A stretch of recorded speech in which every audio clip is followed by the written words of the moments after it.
Pemirsa, satu warga negara Indonesia meninggal dunia tertimbun reruntuhan gempa di Turki.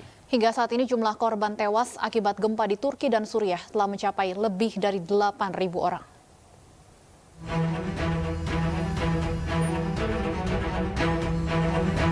...123 orang berhasil dievakuasi KBRI Ankara dari 5 wilayah paling terdampak gempa di Turki.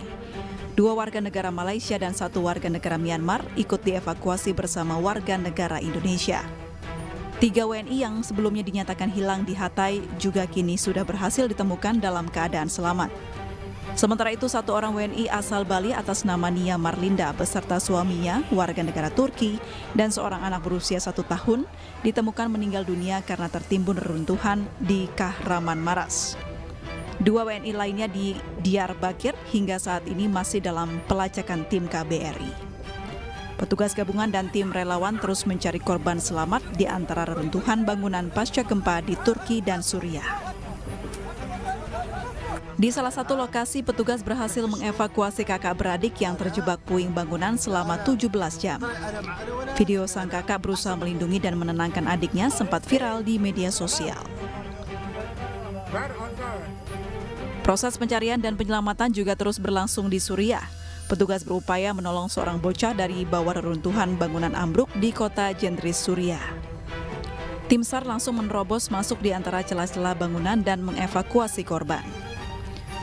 Para petugas berpacu dengan waktu untuk terus menyelamatkan lebih banyak nyawa yang tengah berjuang di antara puing-puing. Hingga Rabu siang, korban tewas akibat gempa dahsyat di Turki dan Suriah diketahui sudah mencapai lebih dari 8.000 orang.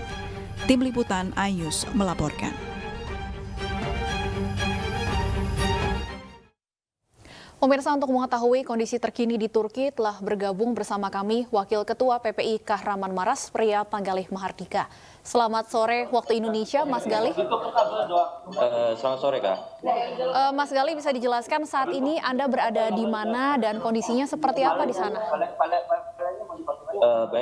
Kami berhasil dievakuasi dari Kahramanmaras ke Ankara. Tepatnya kami sekarang tinggal di Wisma Kedutaan Besar Republik Indonesia di Ankara. Baik, Mas Galih, boleh diceritakan kondisi sesaat sebelum Anda dievakuasi di Kahramanmaras ketika itu seperti apa situasi kondisinya? Untuk sebelum dievakuasi, saya dan teman-teman mahasiswa kebetulan terbagi dalam 2 zona. Yang pertama, saya sendiri di stadion bersama 8 WNI yang lain, 9 dengan saya. Kami mengungsi di stadion ke pengungsian resmi milik pemerintah Turki, sedangkan sisanya ada sekitar 50 orangan di daerah sekitar kampus. Pada saat gempa terjadi, Mas Galih, Anda berada di mana dan kondisinya seperti apa? Pada saat gempa terjadi, tepatnya jam 4:15 atau 17, saya lagi sedang di rumah. Saya sedang menelpon orang tua saya yang ada di Indonesia. Kemudian tiba-tiba gempa terjadi dan saya dan teman-teman saya berusaha untuk menyelamatkan diri keluar dari gedung. Seperti itu. Rumah tempat Anda tinggal, apakah kondisinya seperti apa saat ini? Terakhir itu jam 8 pagi saya balik ke rumah saya untuk menyelamatkan berkas-berkas yang bisa saya selamatkan. Untuk rumah saya sendiri masih berdiri dan masih bisa dimasuki pada waktu jam 8 pagi. Kemudian kami mengungsi ke balai kota. Ketika di balai kota ada jam 12 atau jam 1 siang terjadi gempa susulan dan kami tidak tahu keadaan apartemen kami sekarang seperti apa. Oke, Mas Galih, boleh diceritakan sebelum Anda dievakuasi, tadi Anda katakan Anda sempat berada di stadion begitu ya dengan para pengungsi yang lain. Ketika itu seperti apa kondisinya? Bagaimana dengan konsumsi, kemudian barang-barang yang dibutuhkan pada saat itu seperti apa? Untuk pengungsian di stadion itu baru dibuka ketika jam 5 sore waktu Turki. Dibantu dengan tentara dan polisi itu untuk membangun tenda-tenda di sana. Untuk pasokan logistik langsung disuplai oleh Badan Penanggulangan Bencana Turki dan juga dibantu oleh tentara dan polisi. Seperti itu. Kalau untuk di Kahramanmaras ini sendiri ada berapa jumlah mahasiswa warga negara Indonesia di sana? Untuk di Kahraman Maras sendiri ada 59 mahasiswa. Dan seluruhnya sudah dievakuasi ya Mas ya? Iya, seluruhnya Semua sudah dalam dievakuasi kondisi ke selamat? Alhamdulillah semuanya dalam kondisi selamat dan berhasil dievakuasi. Baik, Mas Gali, kemudian saat ini Anda sudah berada di Kedutaan Besar ya. Bagaimana kondisinya di sana dan arahan seperti apa yang disampaikan oleh pihak KBRI kepada para mahasiswa yang ada di sana dan warga negara Indonesia yang ada di sana saat ini? Oke, untuk sementara kami datang di kedutaan ini langsung dijamu dengan makan dan dipersilahkan untuk membersihkan diri karena kebetulan sebelum itu kami kesusahan air dan lain sebagainya karena air, listrik, dan gas setelah gempa itu langsung dimatikan. Untuk arahan sementara cuma ada pendataan dan untuk menunggu instruksi selanjutnya. Kalau dari Anda sendiri, Mas Gali, rencana setelah ini apakah akan tetap bertahan di sana atau ada rencana kembali ke Indonesia atau seperti apa? Untuk saya pribadi akan terus update informasi apakah keadaannya seperti apa, boleh kembali ke Maras atau tidak, karena mungkin saya ingin mengetahui dahulu apartemen saya seperti apa, gitu. Ketika mungkin apartemen saya sudah tidak bisa tertolong, mungkin opsi terakhir adalah pulang ke Indonesia bagi saya dan teman-teman. Gitu. Baik, Mas Gali, tadi Anda katakan tidak sempat menyelamatkan seluruh barang-barang yang Anda miliki. Apa saja yang sempat terbawa oleh Anda ketika menyelamatkan diri pada saat itu, Mas Gali?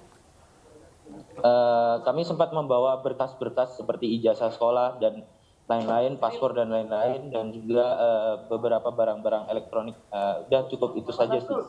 Kalau untuk kondisi kampus Anda sendiri, sudah dapat informasi bagaimana kondisinya pasca gempa? Ya, kebetulan kemarin pas evakuasi, setelah menjemput yang di stadion, kami langsung menuju ke tempat pengungsian yang ada di kampus. Untuk kampus sendiri, tidak ada masalah yang berarti bagi untuk bangunannya karena pusat gempa ternyata itu ada di pusat kota yang mana banyak sekali bangunan yang roboh.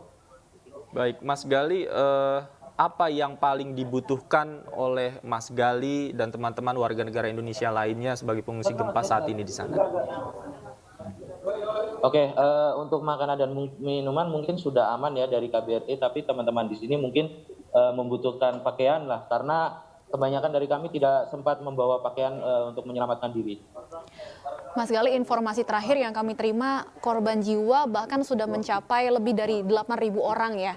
Bisa gambarkan kepada kami dalam perjalanan mungkin saat dievakuasi dari Kahraman Maras ke Ankara, seperti apa kondisi yang Anda lihat pasca gempa?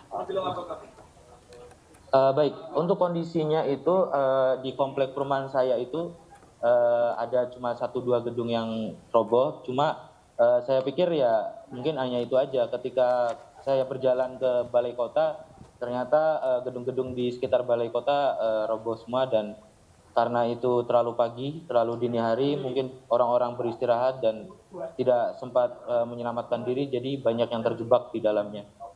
Oke, Mas Gali, boleh diceritakan kepada kami, tadi Anda sempat katakan bahwa listrik dan air juga mati pada saat kejadian, kemudian bagaimana dengan aktivitas warga khususnya di Kahraman Maras dengan di Ankara pada saat Anda berada saat ini, seperti apa kondisinya? Baik, untuk listrik dan listrik dan gas kami dapat pahami dimatikan karena untuk mencegah terjadinya kebakaran di puing-puing bangunan yang telah runtuh. Untuk air sendiri kami disuplai air minum kemasan dalam jumlah yang cukup banyak seperti itu. Untuk menghangatkan diri, masyarakat di tengah kota kebanyakan mereka membuat api unggun di spot-spot tertentu seperti itu. Oke. Baik, Mas Gali, tentunya salam kami untuk seluruh mahasiswa dan WNI yang berada di KBRI Ankara, dan kita sama-sama berdoa agar WNI yang masih belum diketahui kabarnya bisa ditemukan dalam kondisi selamat. Terima kasih Mas Priya Panggali Mahardika, Wakil Ketua PPI Kahraman Maras, sudah bergabung bersama kami di Ainu Sore. Pemirsa, kericuhan terjadi dalam eksekusi paksa sebuah bangunan dealer sepeda motor oleh tim jurusita Pengadilan Negeri Jakarta Pusat. Ainu Sore akan kembali dengan informasi selengkapnya sesaat lagi.